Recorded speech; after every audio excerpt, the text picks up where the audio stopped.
बच्चों, तो स्वागत है आप सभी का आपके इस प्यारे से प्लेटफॉर्म केल्विन क्लास 10 के ऊपर।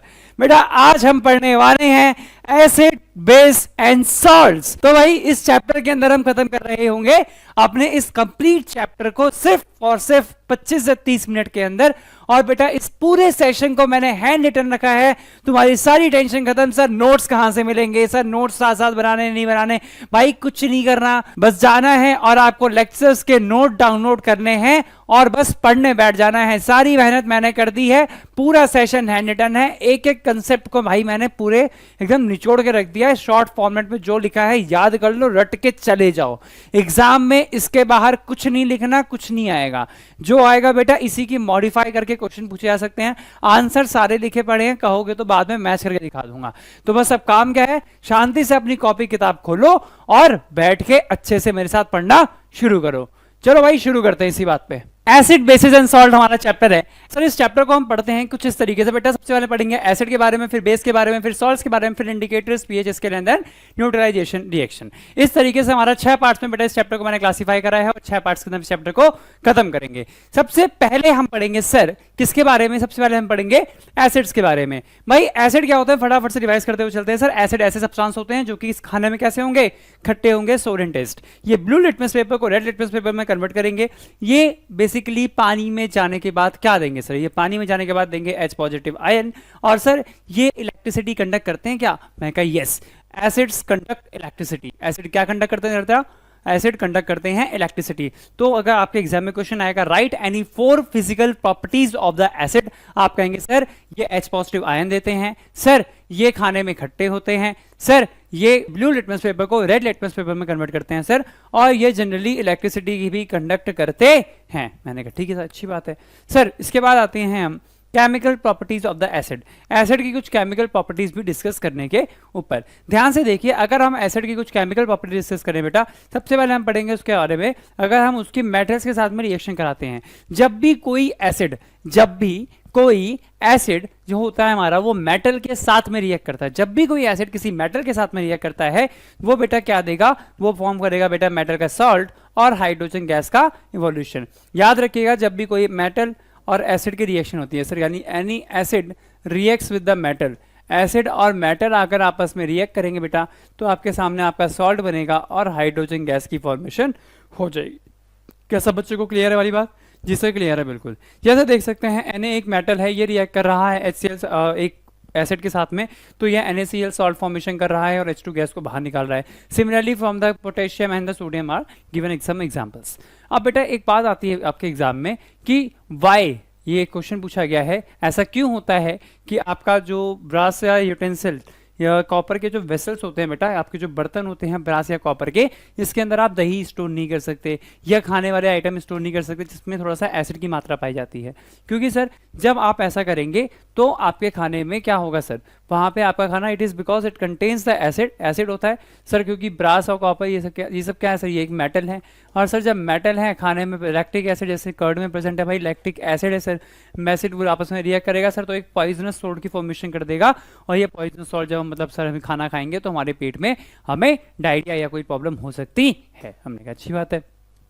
Sir the next question is how would you confirm the presence of H2 gas. आप किस तरीके से बताएंगे कि H2 गैस प्रेजेंट है? तो इस बात के लिए देखिए बेटा, जब आप एक बर्निंग कैंडल को ऐसे पास से ले जाएंगे, एक पॉप सी साउंड प्रोड्यूस होगी। कैसी सर? एक पॉप साउंड प्रोड्यूस होगी जो कि इसका कैरेक्टरिस्टिक फीचर है। और ये पॉप साउंड आपको इंडिकेट करेगी कि यस अब यहाँ पे हाइड्रोजन गैस प्रेजेंट थी। क्या सब बच्चों को क्लियर है? अभी तक हमने बेटा सबसे पहले एसिड की कुछ फिजिकल प्रॉपर्टीज पढ़ी, हमने उसके बारे में 4 फिजिकल प्रॉपर्टी पढ़ी। केमिकल प्रॉपर्टी में सबसे पहली प्रॉपर्टी पढ़ी हमने कि एसिड जब किसी मेटल के साथ में रिएक्ट करता है तो मेटालिक सॉल्ट फॉर्म करेगा और हाइड्रोजन गैस को भी इवॉल्व करेगा। इसी के साथ में बेटा दूसरा आया reaction with the metal carbonate and the metal bicarbonate. Metal carbonate और मेटल बाइकार्बोनेट के साथ में जब रिएक्शन होती है तो क्या होगा बेटा, जब भी कोई एसिड किसी मेटल कार्बोनेट या बाइकार्बोनेट के साथ में रिएक्ट करता है, जब भी कोई मेटल कार्बोनेट या बाइकार्बोनेट किसी एसिड के साथ में जब ये रिएक्ट करेगा बेटा, रिएक्ट करने के बाद ये अपना एक सॉल्ट फॉर्म करेगा, CO2 गैस देगा और पानी देगा। सॉल्ट फॉर्म करेगा, CO2 गैस देगा और पानी देगा। बेटा यहाँ पे एक बात आएगी, देखो एक बात, पानी तो बन रहा है ठीक है सर, मेटल सॉल्ट बन रहा है ठीक है, यहाँ पे सर कौन सी गैस निकल रही है? CO2 गैस निकल रही है। तो वही आपसे पूछ सकते हैं, आप बताइए कि CO2 गैस को आप किस तरीके से आप CO2 गैस को किस तरीके से फाइंड करोगे बेटा। When CO2 gas is passed through the lime water, जब आप CO2 गैस को बेटा CaOH whole twice, CaOH whole twice जो आपका लाइम वाटर है, जब आप इसमें से CO2 गैस पास करोगे बेटा तो CaCO3 एक इनसॉल्युबल व्हाइट कलर की पीपीटी फॉर्म हो जाएगी।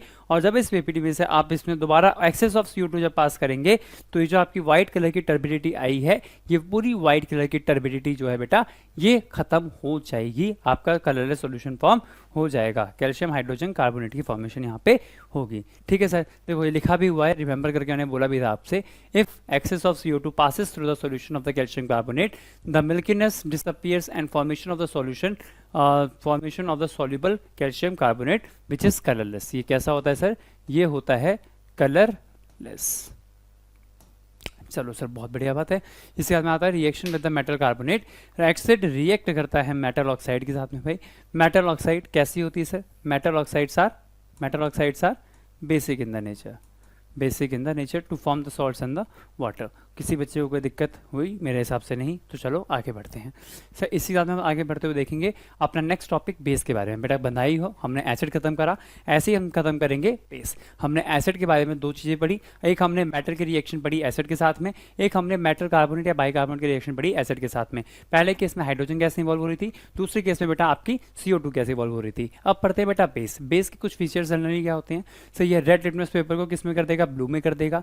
जनरली खाने में कैसे होते हैं बेटा, कड़वे होते हैं, ये बहुत ही स्लिपरी फील होते हैं हमारी स्किन के ऊपर। मोस्टली ये सॉलिड और लिक्विड फॉर्म में पाए जाते हैं, और ये पानी में जाने के बाद क्या देंगे बेटा, OH नेगेटिव आयन देंगे। तो ये चारों फीचर, मैं पांचों फीचर आपको इसका एक्सप्लेन कर चुका हूँ, तो आपको इसमें कोई दिक्कत नहीं होना चाहिए। सिंपल बेसिक फिजिक्स से फीचर है जो आपको याद होने चाहिए। केमिकल प्रॉपर्टी बेटा देखी जाए तो जब भी कोई मेटल किसी बेस के साथ में रिएक्ट करता है, जब भी कोई मेटल किसी बेस के साथ में रिएक्ट करता है तो वो बताएगा बेटा metal salt plus hydrogen gas, metal का सॉल्ट प्लस हाइड्रोजन गैस। यानी सर जब भी कोई मेटल किसी बेस के साथ में रिएक्ट करेगा तो मेटेलिक सॉल्ट बनाएगा और हाइड्रोजन गैस रिलीज करेगा। हमने कहा अच्छी बात है sir. Reaction with the non metallic oxide, metallic oxides are acidic in the nature, हमने बताया था सर। देखो जब भी non metallic oxides, metallic oxide या नॉन मेटेलिक जो ऑक्साइड्स हैं सर, ये जब ये बेस से रिएक्ट करेंगे तो सॉल्ट बनाएंगे, और जब ये सॉल्ट बनाएंगे सर और क्या बनाएंगी, और पानी बनाएंगी। This is the water, I guess here it is completed now sir. तो बनेगा जैसे CO2 हमारे सामने एक नॉन मेटल है, CO2 हमारे सामने एक नॉन मेटल है, नॉन मेटल हमारे सामने सब बेस से रिएक्ट करेगा, non metallic oxides are acidic in the nature. तो बेटा बोलेंगे हम metallic oxide basic in the nature और non metallic oxide acidic in the nature. क्या समझ में आया सबको? बहुत अच्छी बात है सर। इसी बात पे आगे बढ़ते हुए हम देखेंगे कुछ इंपॉर्टेंट एसिड के बारे में आप बात कर रहे थे। तो बेटा सबसे important H2SO4 sulphuric acid, HCl hydrochloric acid, HNO3 nitric acid, H2SO3 carbonic acid and CH3COOH acetic acid. ऐसे ही बेटा आता है हमारे सामने potassium hydroxide, sodium hydroxide, calcium hydroxide, magnesium hydroxide और एल्यूमिनियम हाइड्रोक्साइड। हमने कहा अच्छी बात है, याद रखिएगा इस बात को। क्या बात है सर कि मेटल ऑक्साइड्स का नेचर कैसा होता है, बेसिक होता है।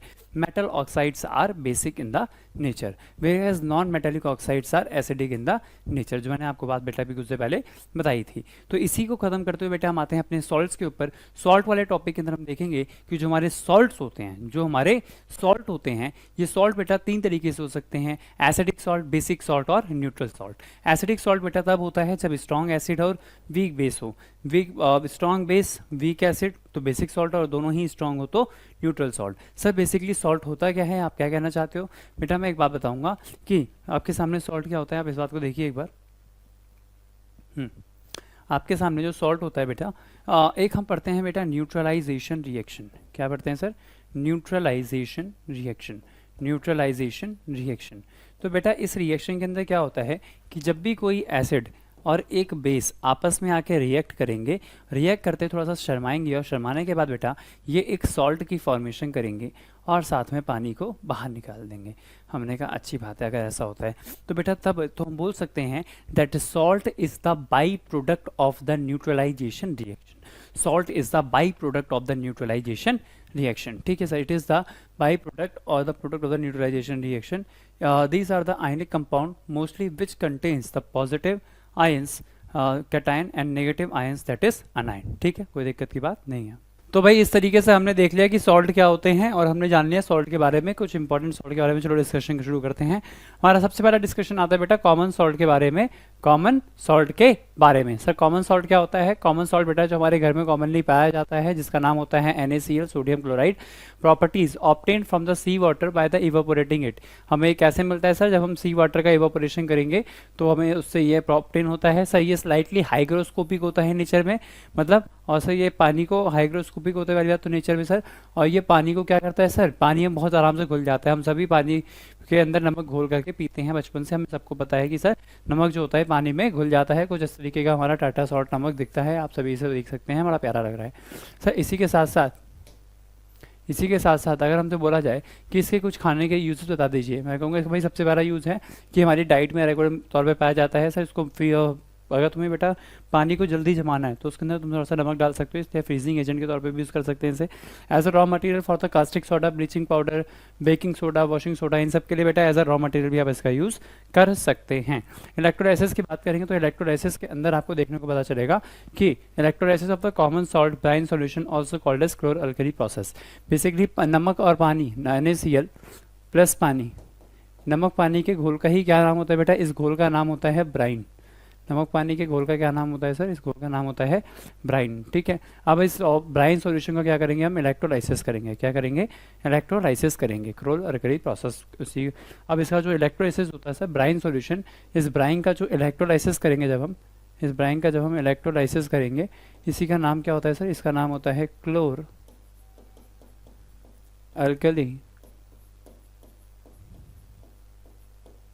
Process, chlor alkali process. ठीक है sir, what is chlor alkali process? ध्यान से देखिए भाई, it is the industrial process for the electrolysis of the sodium chloride NaCl solution. The product of this electrolysis are. अब भाई क्लोर अल्कली प्रोसेस जो process है, इस प्रोसेस के बेटा इलेक्ट्रोलिसिस के प्रोडक्ट क्या क्या होते हैं? NaCl प्लस पानी का अगर आपने इलेक्ट्रोलिसिस करा, इससे आपको क्या मिलेगा? इससे हमें मिलेगा बेटा सोडियम हाइड्रोक्साइड, Cl2 गैस और H2 गैस, NaOH, Cl2 और H2 गैस। NaOH का क्या बोलते हैं बेटा? इसी को बोलते हैं कास्टिक सोडा। तो हम बोल सकते हैं brine solution is a way of method of preparation of the caustic soda also. ठीक है, क्लियर होना चाहिए। क्या होता है सर इलेक्ट्रोलिसिस? बेटा यहाँ से Cl2 गैस निकलती है, यहाँ से H2 गैस निकलती है, यहाँ से NaCl और पानी डाला जाता है, यहाँ से NaOH फॉर्मेशन हुआ। अब देखो NaOH जो बना, इसको आप सोप, डिटर्जेंट और पेपर इंडस्ट्री में यूज़ कर सकते हो। इसे डिग्रीजिंग, मेटल के डिग्रीजिंग, मतलब process of removing any residual grease from the particular element. कोई एलिमेंट है, उस एलिमेंट के ऊपर कोई मेटल, कोई ग्रीस लगी हुई है, उसको साफ करने के लिए आप NaOH का यूज़ कर सकते हो। मैंने कहा ठीक है। इंपॉर्टेंट प्रोडक्ट इसके कौन से हैं सर? हाइड्रोजन है, Cl2 है, हमने इसके बारे में देख लिया। Cl2 सर वाटर ट्रीटमेंट में यूज़ करते हैं, स्विमिंग पूल के अंदर यूज़ करते हैं, डिसइंफेक्टेंट के तौर पे और पेस्टिसाइड के तौर पे इसका यूज़ होता है। एक एक्वा सॉल्यूशन जो होता है सोडियम क्लोराइड का, उसको हम नाम देते हैं भाई ब्राइन। NaCl और पानी का जब इलेक्ट्रोलिसिस करा तो हमें NaOH, Cl2 और H2 गैस मिल गई। ठीक है बेटा, कैथोड एनोड दो तरीके से इसमें इलेक्ट्रोड होते हैं, हमने कहा ठीक है। NaCl का इलेक्ट्रोलिसिस करने के लिए सर कैथोड के पास में, एनोड के पास में और कैथोड के पास में, तो कैथोड पर हाइड्रोजन गैस मिलेगी, ठीक है, एनोड पर Cl2 गैस मिलेगी और पास में कैथोड के NaOH मिलेगा। तो याद रखिएगा, इसको दोनों से मिलकर HCl बन सकता है और HCl के बहुत सारे काम है सर। स्टील को क्लीन करना हो गया, एल्यूमिनियम क्लोराइड की फॉर्मेशन हो गई, या मेडिसिन और कॉस्मेटिक के काम में भी ये आ सकते हैं। ठीक है सर, अब बाद में देखेंगे यहाँ पे इसके कहते हैं सर सोडियम हाइपोक्लोराइट। इसके यूजेस क्या है सर? हाउस होल्ड यूज़ में और ब्लीचिंग फैब्रिक्स में भी इसका यूज़ करा करते हैं। हमने कहा बहुत अच्छी बात है सर, ऐसा हो पाता है तो। सर इसी के साथ में हम दूसरी बात आते हैं, NaOH कास्टिक सोडा है, सोडियम हाइड्रोक्साइड, इसकी बात करते हैं।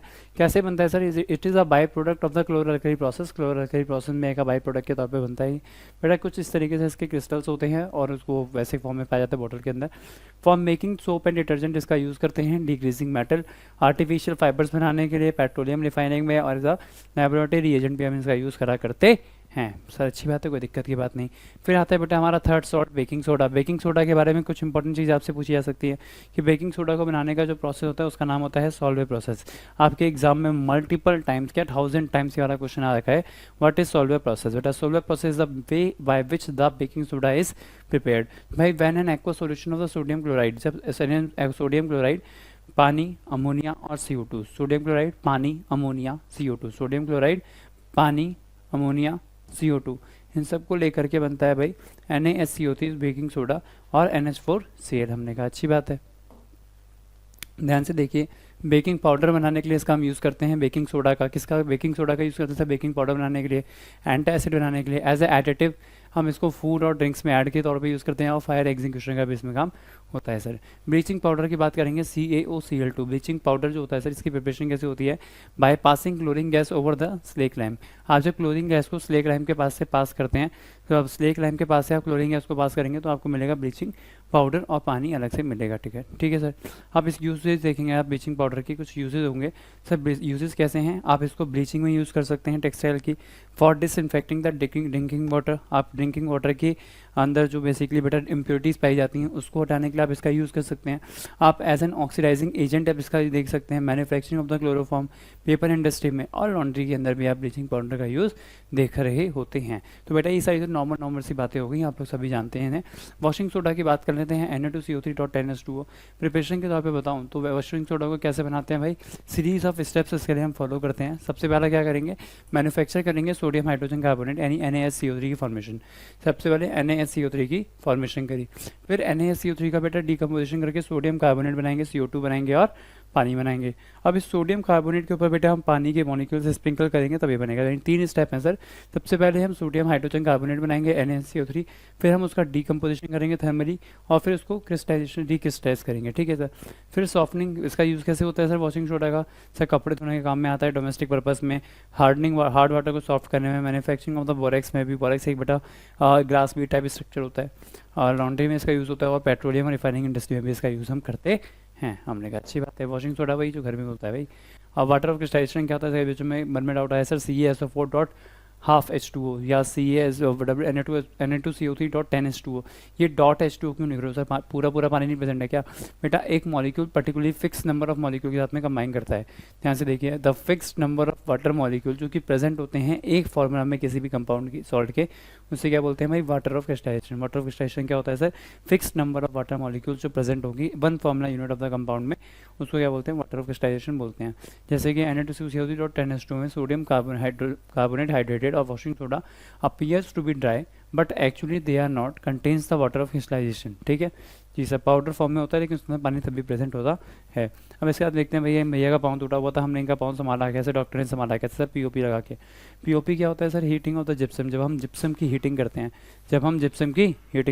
CaSO4.2H2O, इन सबको हीट करने के बाद हमारे सामने POP बन के तैयार होती है। हमने कहा ठीक है सर।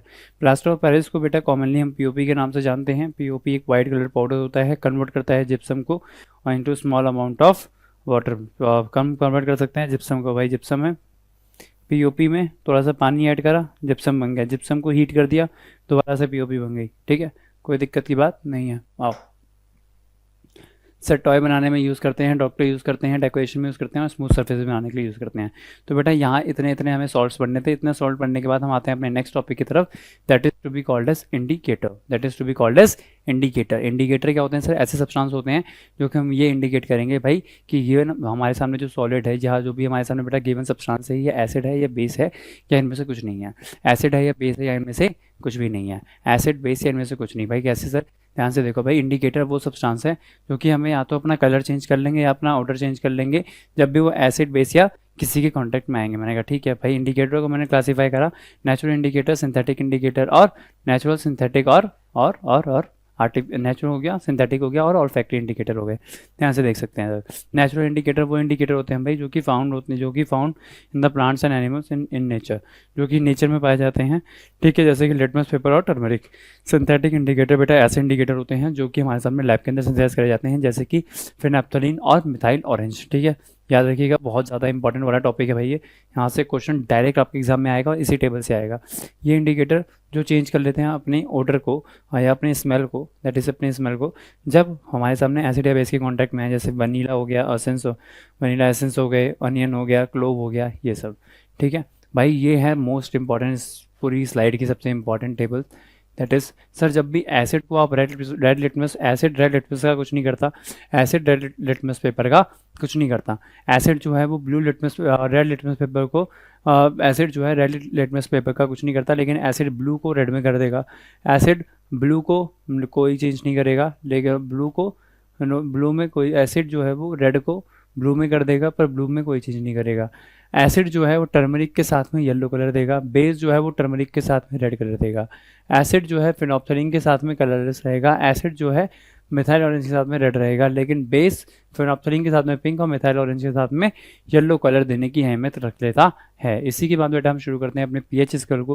पीएच स्केल क्या होता है भाई, बेसिकली एक मेजरमेंट होता है, ये एक तरीके का मेजरमेंट होता है। मेजरमेंट हमें ये बताता है बेटा कि हमारे सामने जो गिवन सब्सटेंस है वो उसमें H पॉजिटिव आयन की कंसंट्रेशन कितनी ज़्यादा है, वो कितना ज़्यादा एसिडिक है या वो कितना ज़्यादा बेसिक है। इसी बात को हमें कौन एक्सप्लेन करेगा सर, पीएच स्केल एक्सप्लेन करता है। The scale which measures the strength of an acid and the base, the pH value the scale range from the 0 to 14 at 25 degree Celsius और 298 केल्विन। अगर से इसका पीएच जो होता है वो 7 से कम होता है तो एसिडिक होता है, पीएच 7 के बराबर होता है तो न्यूट्रल होता है, पीएच 7 से ज़्यादा होता है तो बेसिक हुआ करता है। मैंने कहा ठीक है भाई। अब बेटा बैटरी के अंदर बहुत ज़्यादा पीएच होता है, जो 0 बहुत ही एसिडिक होता है। स्टमक के अंदर पीएच देख रहे हो आप ऐसे, लेमन स्टमक सोडा, हमारा पानी न्यूट्रल होता है, अंडा थोड़ा सा बेसिक होता है। इस तरीके से आगे जो स्ट्रॉन्ग अल्कली होते हैं उनका पीएच 13 से 14 के बीच में लाई कर रहा होता है।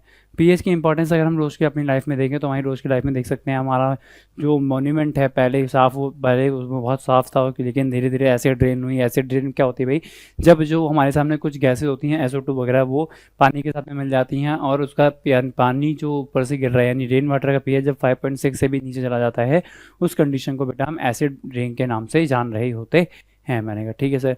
अगर हम बात करें सॉइल के पीएच के बारे में तो सॉइल का एक स्पेसिफिक पीएच चाहिए होता है हमारी डेली टू डेली लाइफ के लिए या किसी प्लांट को ग्रो करने के लिए। अगर उससे कम या ज़्यादा पीएच है तो उसके वहाँ पर डेवलपमेंट ऑफ द क्रॉप नहीं हो पाती है। हमने कहा अच्छी बात है सर। पीएच डाइजेस्टिव सिस्टम के अंदर देखेंगे तो हमारे स्टमक में एसिडिक पीएच चाहिए होता है मेंटेन। हमारे स्टमक में भाई एसिडिक पीएच चाहिए क्योंकि जैसे एचसीएल मेंटेन करता है, और वरना पेप्सिन एंजाइम जो पेप्सिनोजन की फॉर्म से पेप्सिन में कन्वर्ट नहीं हो पाएगा। तो भाई इसलिए एसिडिक एक पीएच बहुत इंपॉर्टेंट रोल है हमारी लाइफ के अंदर।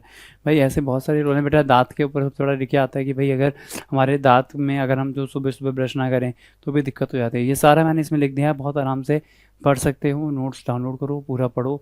देखो मैं जल्दीबाजी में चीज़ों को करा रहा हूँ, इसका ये मतलब बिल्कुल भी नहीं है मैं जल्दबाजी में नहीं, पहली बात तो नहीं करा रहा, मैं तुम्हें बस रिकैप दे रहा हूँ क्योंकि तुमने अगर ये पहले से पढ़ा हुआ है तो मैं ज़्यादा इस चीज़ को पूरा एक्सप्लेन करूँ, जहाँ ज़रूरत है वहाँ एक्सप्लेन कर रहा हूँ। ये पूरा तुम्हें बोरियत सी फील होने लगेगी।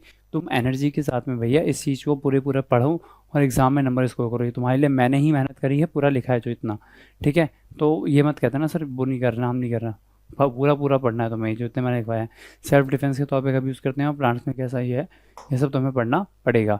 अब भाई देखते हैं डाइल्यूटिंग एन एसिड। ये पूरी बात, ये सब इतनी जो है लिखा हुआ है, इस पूरे को मैं एक पिक्चर से बता सकता हूँ कि सर अगर मैंने एसिड टू पानी मिलाया, अब मैंने पानी के अंदर एसिड मिलाया तो ये वाली बात सही है, लेकिन यहाँ पे एसिड रखा था मैंने ऊपर से पानी मिलाया, ये वाली बात बिल्कुल गलत है। मैंने पानी के अंदर एसिड मिलाया, मैंने पानी के अंदर एसिड मिलाया सही है, लेकिन मैंने एसिड के अंदर पानी मिलाया तो ये वाली बात बिल्कुल गलत हो जाएगी। क्या सब बच्चों को ये वाली बात क्लियर है? क्या सभी को ये वाली बात क्लियर है? बिल्कुल सही। देख सकते हैं सर कुछ नेचुरली जो एसिड पाए जाते हैं, विनेगर के अंदर पाया जाता है एसिडिक एसिड, ऑरेंज के अंदर सिट्रिक एसिड, टर्मरिन पाया जाता है टर्मरिन के अंदर turmeric acid, oxalic acid tomato में, सर कर्ड के अंदर लैक्टिक एसिड, लेमन के अंदर सिट्रिक एसिड, आंट के अंदर मिथेनोइक एसिड, नीडल स्टिंग में भी मिथेनोइक एसिड। कोई दिक्कत किसी को नहीं सर। न्यूट्रलाइजेशन रिएक्शन क्या होती है सर? जब acid, the reaction of an acid with the base to give the salt and water is called as neutralization reaction. Acid को बेस के साथ में मिलाएंगे तो सॉल्ट और पानी बन जाएगा। जैसे हमारे भैया अक्षय कुमार भैया ने कहा अपने को क्या है, अपने को तो बस पानी निकालना है। तो HCl पानी, NaCl पानी, NaCl this acid give S positive and base give OH negative to form the water and the rest ions combines to form the salt। सब बच्चों को क्लियर है बेटा? बहुत बढ़िया बात है। हाँ भाई, तो बच्चों ये तो बात हो गई, मैंने आपको बता दिए सारे इंपॉर्टेंट कंसेप्ट, थ्योरीज, किस तरीके से आपको एक कंसेप्ट पूछे जा सकते हैं और कैसे उसकी स्मॉल छोटी डेफिनेशन आपको अपने एग्जाम में यूज करनी है। पर भाई बात ये आती है सर क्या इस थ्योरी से मेरा सिलेक्शन हो जाएगा? मैंने जैसे कहा था बेटा ये थ्योरी आपको किसी भी एग्जाम में टॉप करने के लिए सफिशिएंट है जितना मैंने करा दिया।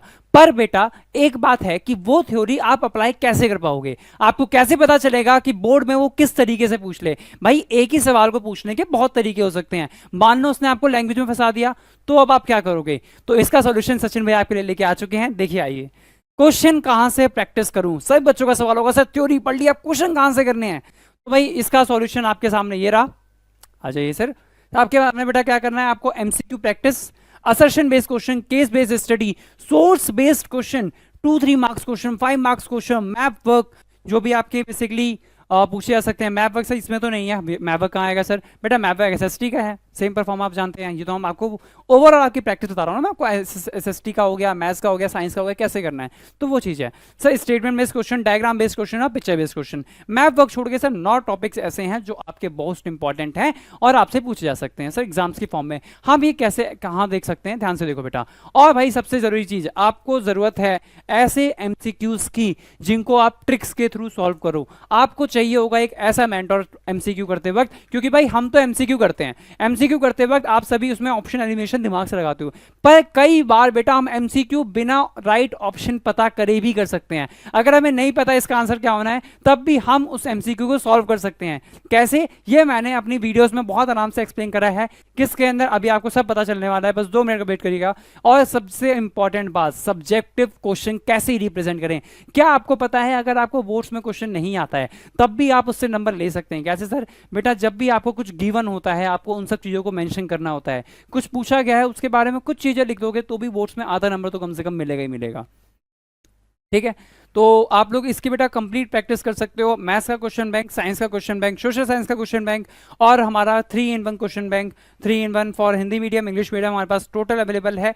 आप कैल्विन का क्वेश्चन बैंक ले सकते हो। सिंपल सा क्वेश्चन है सर, कैल्विन का क्वेश्चन बैंक क्यों लें, क्यों, बहुत सारी मार्केट्स में बुक हैं, हम उनको ले सकते हैं। भाई सिंपल सा लॉजिक ये बताऊं कि मार्केट्स में बुक्स अवेलेबल है 1500 2000 सब महंगी महंगी बुक्स हैं। आप उनको लोगे, आपको पता है 1 साल बाद उसका कोई यूज नहीं आना। डिजिटल फॉर्मेट में क्योंकि इस वक्त सभी के पास ये फैसिलिटी अवेलेबल हो चुकी है कि सबके पास फोन अवेलेबल है, तो कैल्विन आपको दे रहा है सबसे सस्ता क्वेश्चन बैंक। सस्ता नहीं, सबसे कम रेट पर, क्योंकि सस्ता बोलने से कोई भी चीज की वैल्यू कम हो जाती है। सस्ता नहीं है भाई, क्योंकि ये मांगता है आपसे आपका डेडिकेशन। क्या आप फोन में बैठ के उस क्वेश्चन को सॉल्व कर सकते हो? अगर हाँ, तो ये आपको बहुत ही कम दामों पर दिया जा रहा है। कुछ ऑफर्स चल रहे होंगे तो आपको उन ऑफर्स पे और कम हो जाएगा। अभी कुछ दिन में दिवाली आएगी तो भी ऑफर है, अभी कुछ दिन पहले भी ऑफर्स निकले हैं, ऑफर्स में सस्ते हो जाते हैं भाई। तो आप इस चीज को बेटा ग्रैब कर सकते हैं। और इसके बाद जो मैंने आपको फीचर्स बताए कि आपके स्टेटमेंट बेस्ड क्वेश्चन है, डायग्राम बेस्ड क्वेश्चन है, एमसीक्यू बेस्ड क्वेश्चन है, वो सारी चीजें इसके अंदर मिलती हैं। और मोस्ट इंपॉर्टेंट थिंग, अगर आप किसी क्वेश्चन में इस प्रैक्टिस के बाद भी फंस जाते हो, हालांकि आप फंसोगे नहीं, थोड़ी मैंने आपको करा दी, पर अगर आप फंस जाते हो तो कैल्विन आपको दे रहा है इसी का वीडियो सॉल्यूशन, और आप उस वीडियो सॉल्यूशन को देख करके आगे फर्दर प्रोसीड कर सकते हैं। तब तक के लिए मस्त रहिए, तब तक के लिए चलते रहिए, मस्त रहिए, पढ़िए और जिंदगी जिए।